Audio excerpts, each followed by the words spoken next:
అంటే మీకు చిన్నప్పటి నుంచి ఉండేనా ఈ ఫౌండేషన్ ఇట్లా పెట్టాలి అని లైక్ అంటే హెల్ప్ చేయాలి? అంటే అప్పుడెప్పుడో నేను బీటెక్ చదువుతున్నప్పుడు ఫస్ట్ ఇయర్‌లో మా వాళ్ళు ఏదో అడిగారు. "ఏమవుతావు? ఏంటి?" అని.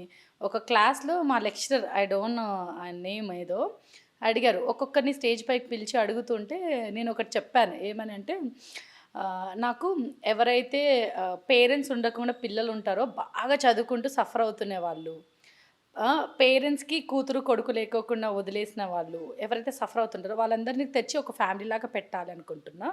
ఒక చిన్న హౌస్‌లాగా పెట్టి వాళ్ళని ఒక చోట ఆశ్రమంలాగా, అంటే ఎక్కువ మందిని కూడా నేను హైర్ చేసుకోవాలనుకోవట్లేదు. 10 are 20 people.